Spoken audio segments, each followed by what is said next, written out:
Welcome back to another episode of the Resellers Mindset Podcast. My name is Mike, also known as the Used Book Guy on YouTube, along with my friend and fellow full-time reseller, Johnny B. We help people start and grow their reselling businesses from the ground up. We also have a weekly Zoom call and private Discord for all YouTube members. Head on over to youtube.com/usedbookguy to join the channel and gain access to the full-length podcast, Zoom call, and private Discord today.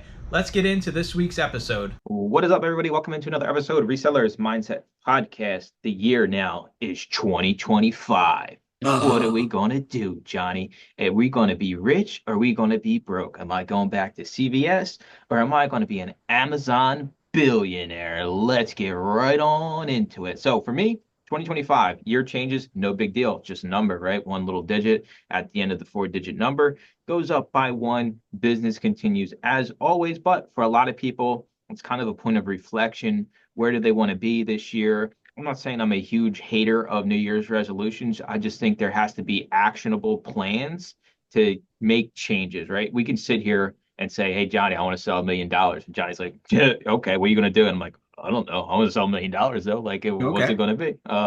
So the New Year's brings in the resolutions, that brings in a lot of new resellers, that brings into a lot of people that want to make more money or any money reselling. And I think we have to realize that it's okay to have new goals. It's a new year. We should have new goals. We always should have goals, whether it's 2024, 2025, 2026. We always should be working towards something and kind of refining our processes along the way. And I would say that I'm excited for a new year because 2024 was my best year. So having that challenge of being better than 2024 kind of excites me. And I already have plans in place to kind of up my revenue, up my sales. And at the end of the day, what we all should only be, the only thing that should be going up, the bank account at the end of the day. So for me, I have a lot of plans in place, different things I'm going to try. I'm curious what your feeling on New Year's resolutions are and kind of, I don't know, what's your take on it? I think my biggest New Year's resolution, and we talked about this in a previous podcast, is I'm more of a focus on sell-through rate of people going to buy it in a more timely fashion versus long tail big money items. It's not like I'm going to ignore those items altogether. It's just the bulk of my business, I think, is going to focus more on sell-through rate. And to means to that end, that'll be me opening up a bigger and badder brick and mortar sometime in 2025, or this year rather, since we are in 2025 now at the time of this release. And automating a few more systems and bringing on some staff like on the eBay. I don't think I need to touch eBay other than sending offers and monitoring the systems. I can have one photographer. I'm probably going to bring on a VA and teach them what I do. Maybe two of them, depending on the volume, because it's not worth my time anymore, honestly, but I do like the revenue from it. So I'm going to put my personal time into more on the buying aspect than the actual day to day.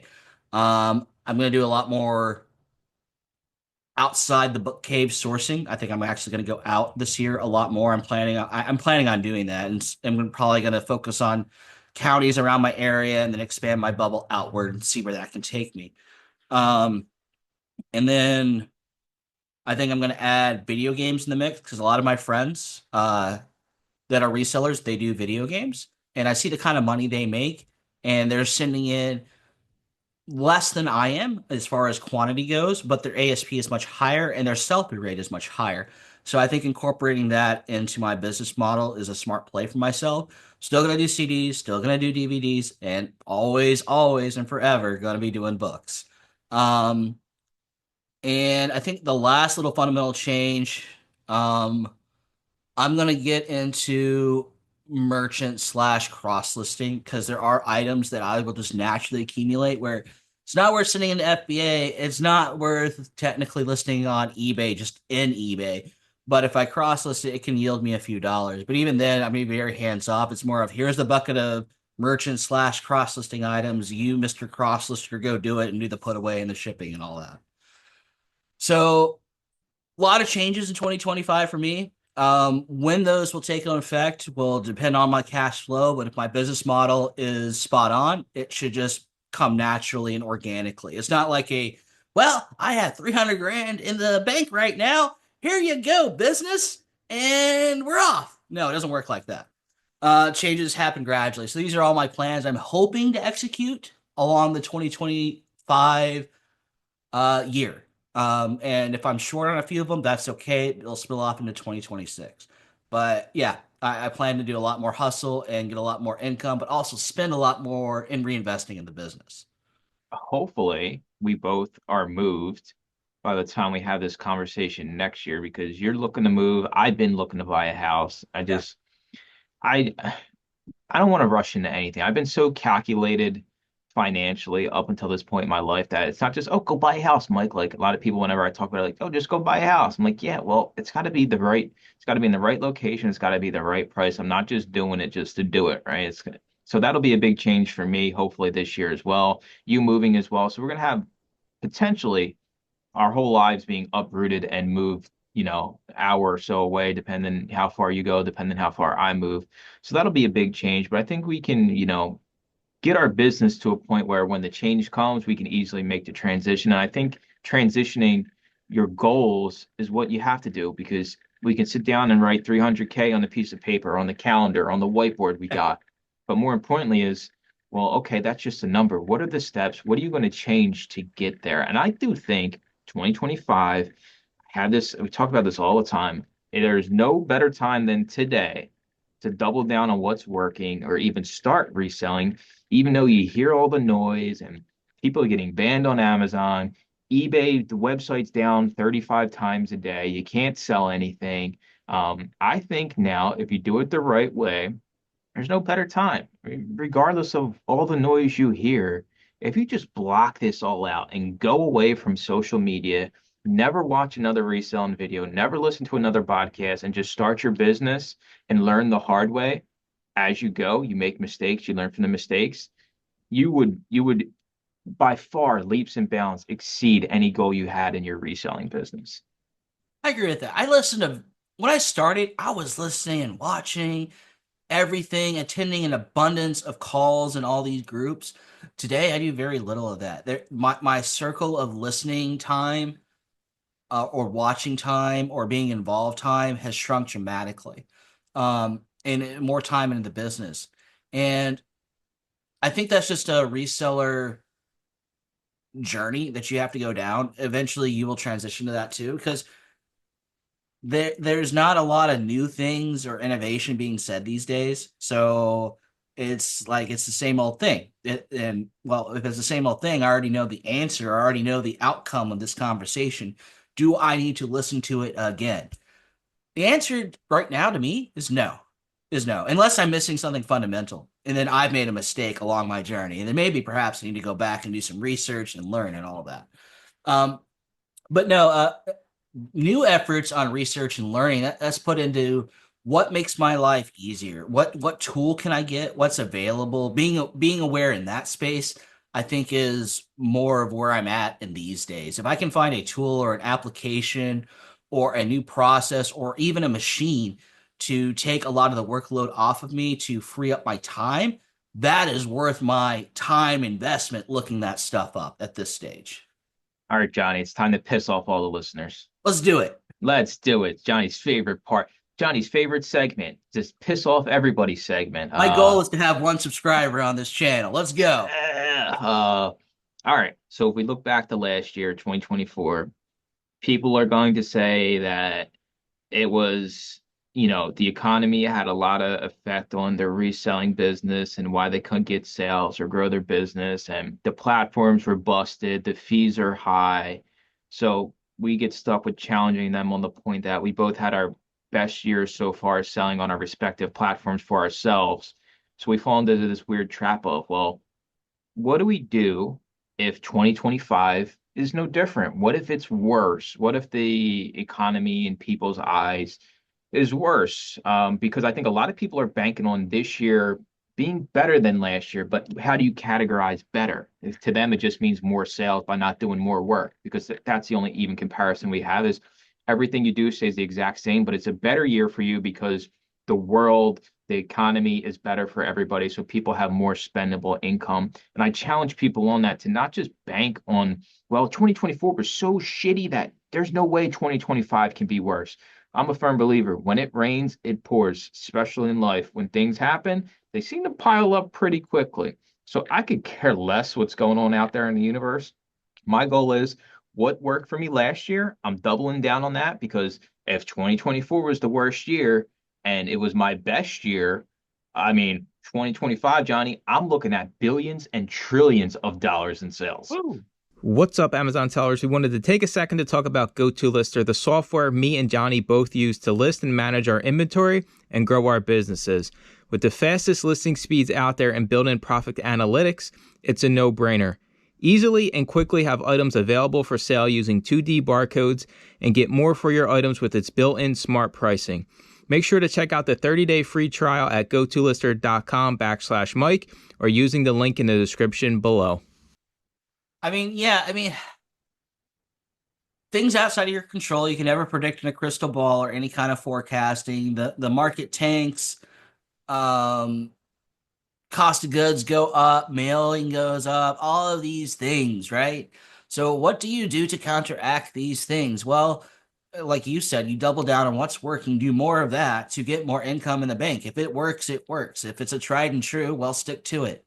Now, you may want to look into things that in no matter what the economic state of the world and or fee adjustments, maybe put some money into that aspect of your business model. For me, I believe that, and people are going to pull out their hair when I say this. For me, my route I'm going on that, there's multiple routes, but my personal one is brick and mortar. Doesn't matter if eBay shuts down, doesn't matter if Amazon shuts down. My open sign is still open as long as I can do the rent. And then it's just a matter of bringing traffic to me. And then having a business outside of reselling potentially, that is another route. Or some people like their investments in real estate and stocks and all of that. Moding yourself in where you're not just all in helps a lot. What I mean by mode is you have multiple streams of incomes coming in. I mean, you have YouTube. That is your thing. Me, it's going to be brick and mortar. So having multiple streams in the worst case scenario for one of them doesn't mean that all of them are in the worst case scenario, just one factor. But if you're just monoed in a singular thing that produces money, when that thing goes awry, you're not as, or at least 10 minutes in, fucked as you would be otherwise by diversifying.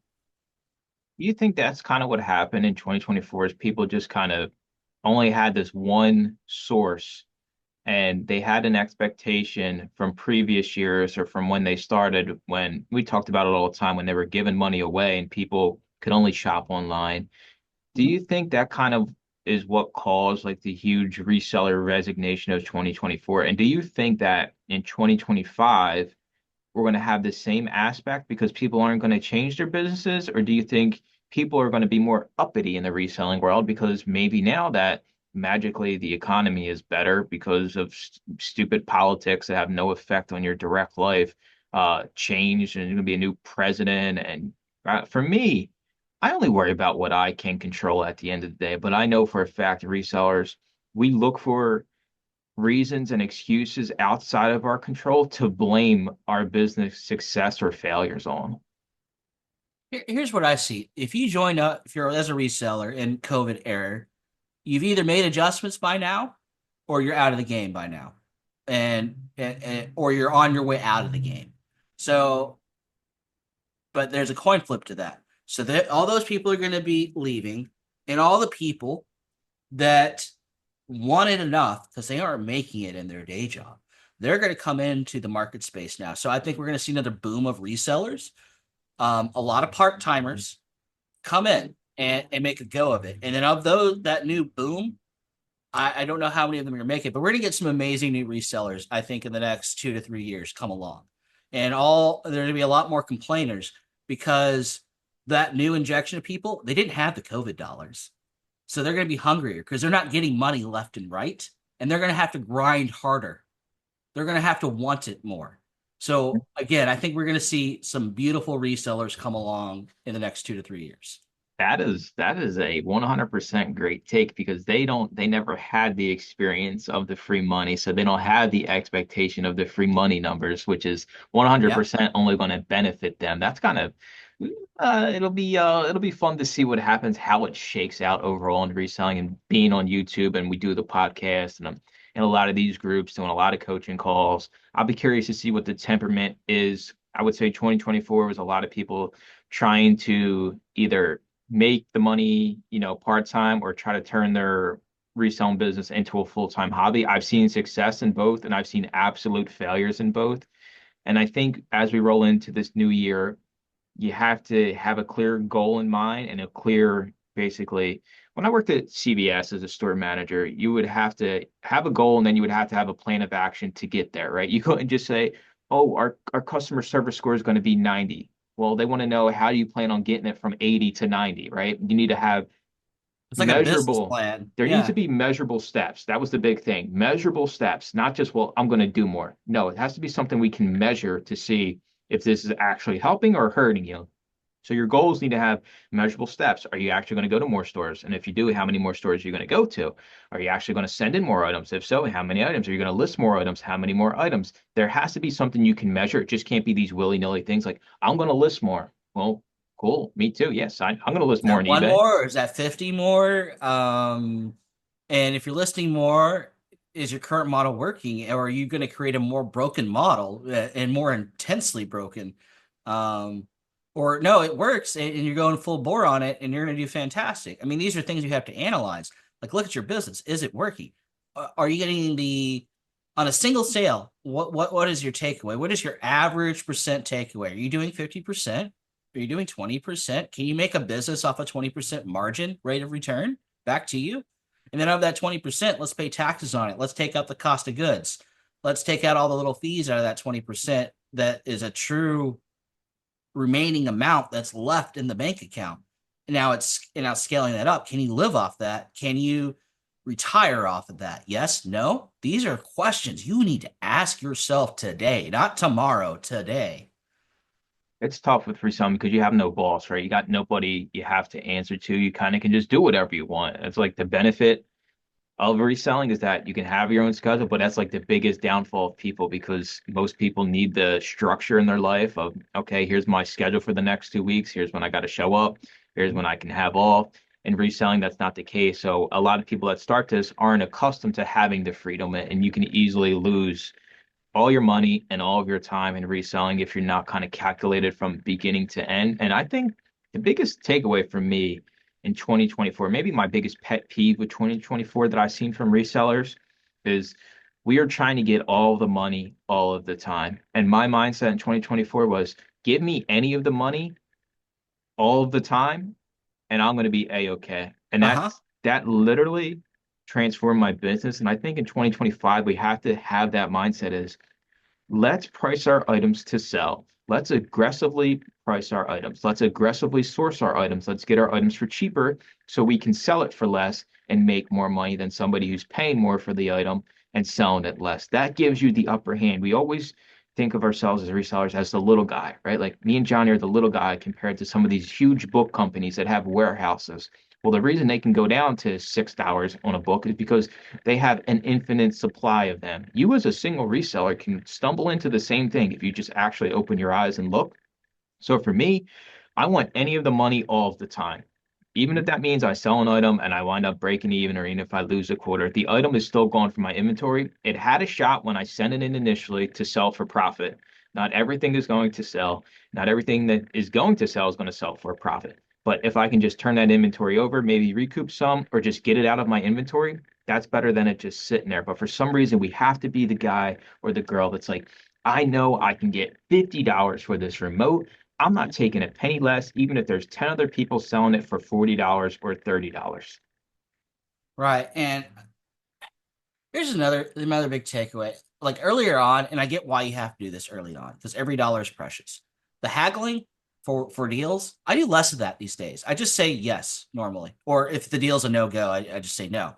But if I'm going to make money and their number is a little higher than what I want, I'm not going to tell them no. I'm not going to counter offer. I'm just going to say yes.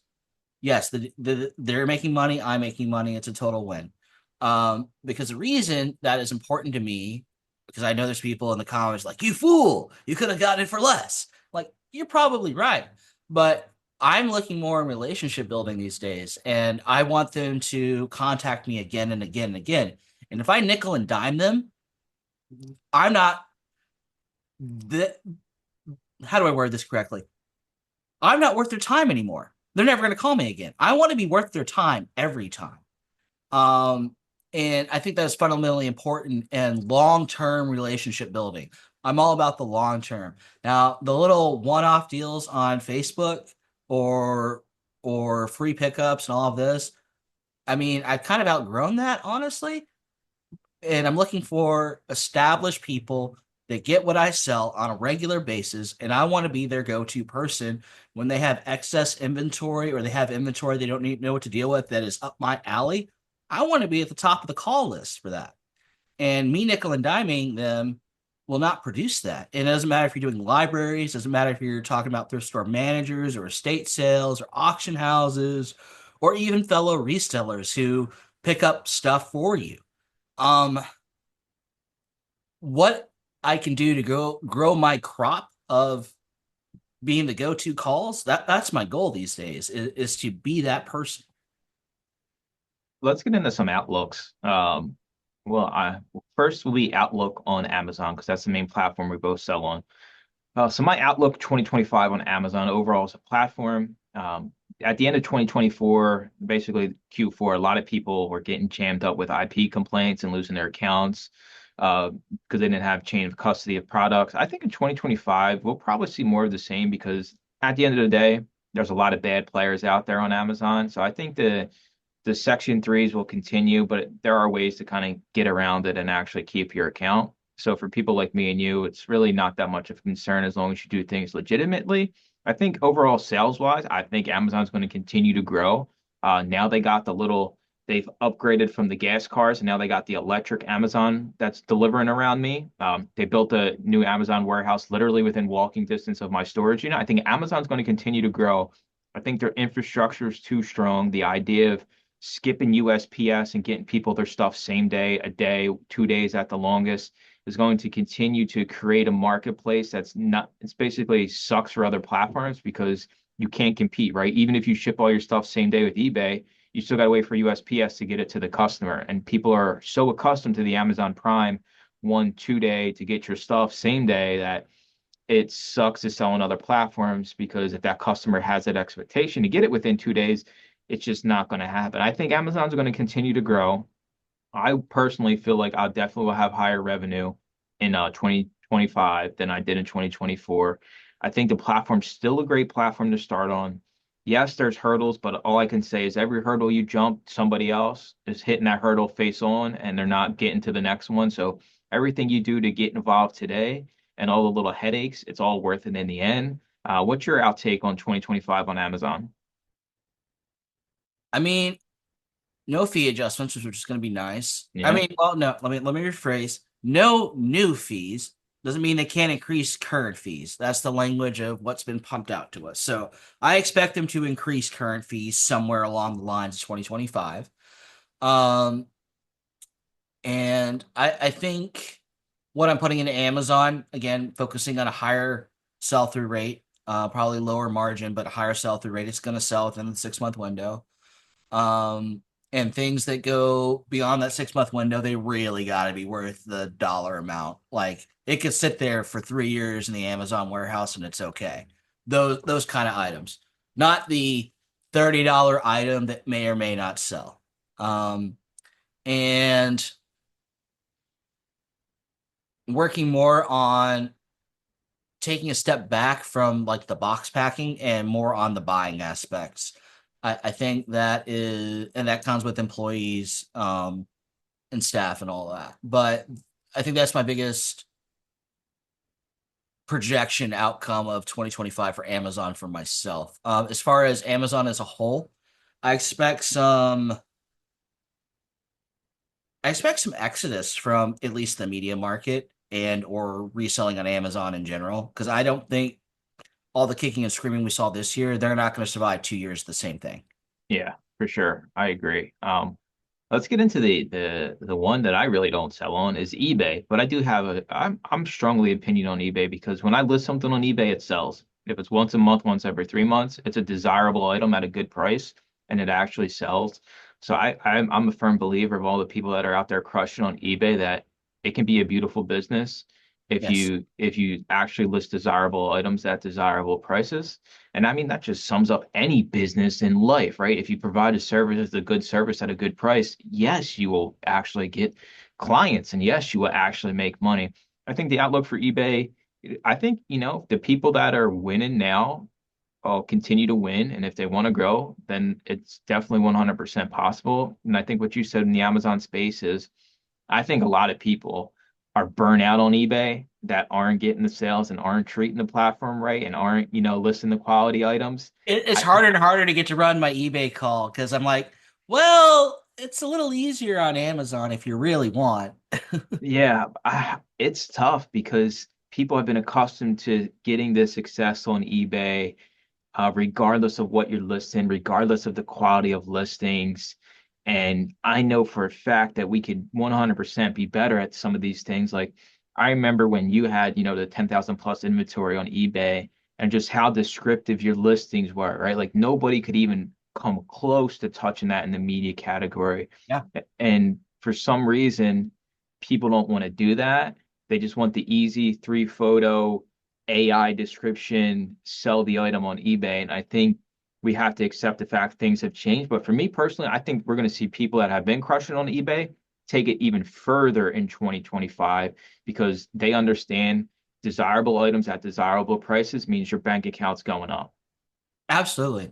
Um, People are making eBay work. They're just going to crush it year over year. They're not going to see 100% growth year after year, but they're a 10% growth, a 20% growth. They're probably going to see because they're just dialing up the either the amount of listings or they're upping their quality, or both. And but you're not going to see the huge swings because once you make that first initial swing, it's a home run and you've doubled your business, you've tripled your business. But doing that, compounding that year after year, you get to a point where that's not doable anymore. And you're looking at a slower growth, but that's okay when your growth means an extra 50, 60, 80,000 in the bank for a 10%, 20% growth or 100,000. It's okay. It's okay. I promise you at that stage. Um, Now, what I also am seeing, all these other little platforms, they're trying to make these big shifts. Like, hey, sellers, we're going to pass on fees to the customers. And then it backfires. And then, you know what? JK, it's back to you now, just to incentivize sellers. Because I, I don't think these platforms understand how fee bleeding us sellers is actually impacting us. So they're trying to get more of us to sell because they want the customers to come because it's a supply and demand issue. You need the resellers to supply your stock so your customers come in and buy. But they want money on their back end for their overhead and plus a little change because that's their business model. I understand that. But how they can tack on continuously add on fees impacts us dramatically. And it gets to a point where, you know what, the fees are too high. Let me go try another platform. They've left that platform. So supply goes down and then your demand goes down because those people, well, I don't see anything I want anymore. Let me go shop elsewhere. So I'm seeing this across the board of the smaller platforms trying to shift to this. I'm wondering if the mighty Amazon and the mighty eBay get to this some point where they're like, no, we just don't want crap on our website anymore. You got to sell high margin things, or you got to get into the new game, new item game, for clarification. Um, because I don't know if you've ever talked to an Amazon rep, but when you say you sell used, those reps are like, what the hell are you doing? Yeah. We want you to sell new items. They push that hard. And all the emails we get, they want you to sell new items. The used market, you can obviously tell that is a low priority for Amazon. Very, very, very low. I think it's good because Amazon punishes you if you send in slow moving inventory, right? You have higher storage fees. They want you to list things that are going to sell versus eBay, where you can just list it and throw it in your garage and like it could just sit there for 25 years. So I think there is benefits to Amazon kind of forcing your hand with faster moving items. So on the topic of our outlooks for different platforms, we've already kind of seen a swing in this in Q4. I think the huge shiny object that's going to come along, at least in our space, is selling on Walmart. It's already kind of Yeah. got some legs and people are already jumping in. And well, what happens here is, well, selling on Walmart is great. You can get so much more for your money. But as the market becomes more saturated with new sellers, it kind of balances itself out. So I think that'll be a huge push in the reselling realm. You're going to see tons of Walmart courses, tons of Walmart coaches, people leaving Amazon to sell on Walmart just because they think, oh, I can get a little bit more. Well, I challenge you on that. Amazon is the biggest platform there ever will be, and it's only going to continue to grow. So I think Walmart will be a huge one.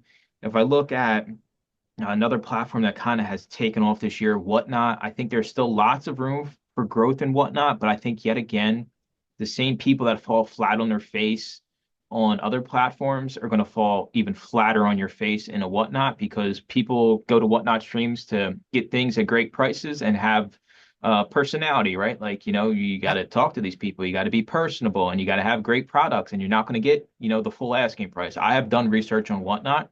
The people that win get good quality stuff and are a-okay with selling it at lower margins because they're selling more at a faster sell-through rate than the other platforms. So those people win, and then all the little people cry about it because, well, I can't help the fact that video game seller's got 30,000 copies of Super Mario Brothers and he can sell them endlessly at $3 when I got one copy. I find it once a year and I got to sell for $30. I think we'll see more of that in the Whatnot space. I think that's going to kind of weed out a lot of the smaller people. And honestly, the research I've done and I've watched plenty of live streams, it's just that unfortunately, it's a platform where anybody can go live and try to sell their stuff, and the quality of the setup is just bad. The people aren't personable during their sales. So for me, I think Whatnot's going to see growth. I think Whatnot's going to continue to grow. I think people are going to win even more in Whatnot. I think a lot of people that are seeing success on eBay and Amazon and Walmart and Poshmark and McCray, I think those people that see success in those platforms and can transition it into Whatnot.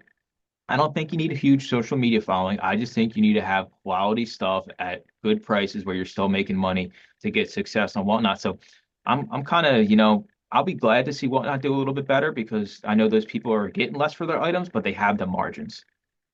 Yeah, I mean, I keep my eye on it. I'm still not convinced. Because in my other book group, it's called Paper Gold, Max runs it, whatever.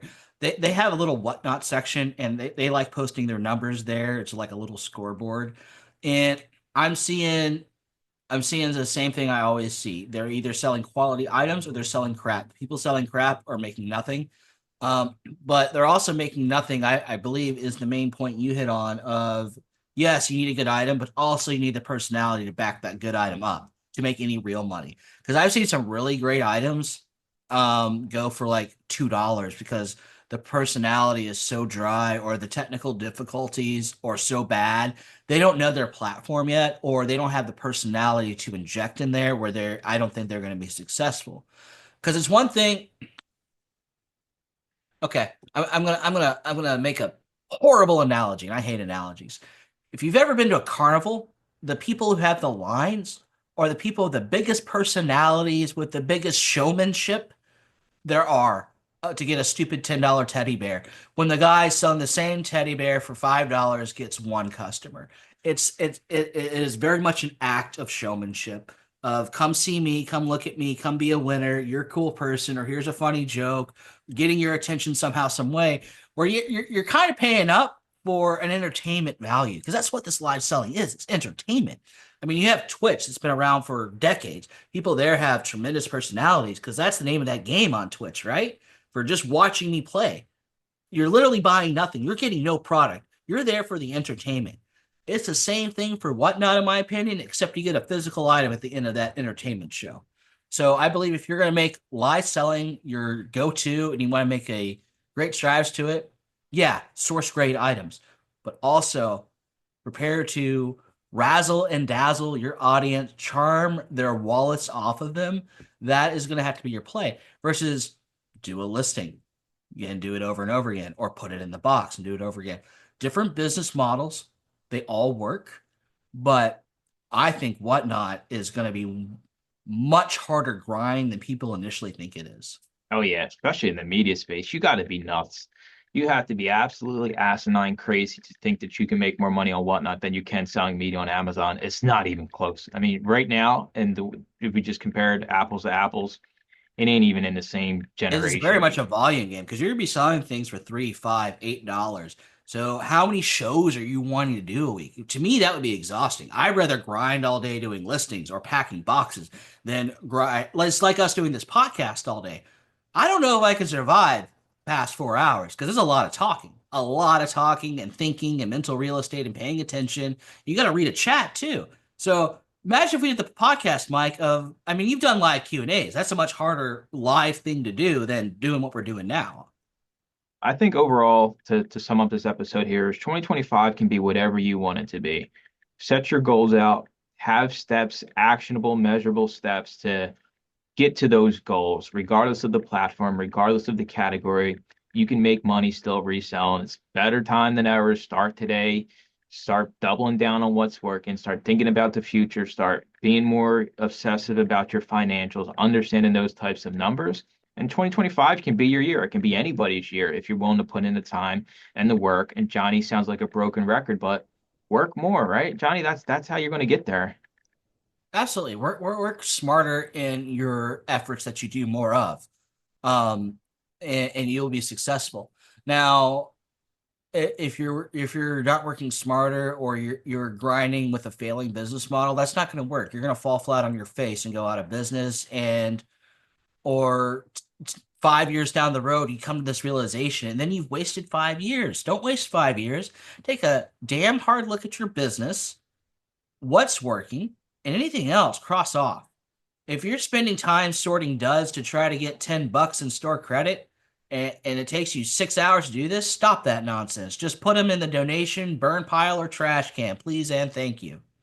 100%. That's going to do it for this episode. We appreciate y'all listening or watching over in YouTube land. We'll talk to y'all next week. Thanks for listening to another episode of the Resellers Mindset Podcast. Today's full episode and all previous episodes are available to all YouTube members, along with the weekly Zoom call and private Discord. Head on over to youtube.com/theusedbookguy and consider joining for as little as $2.99 a month.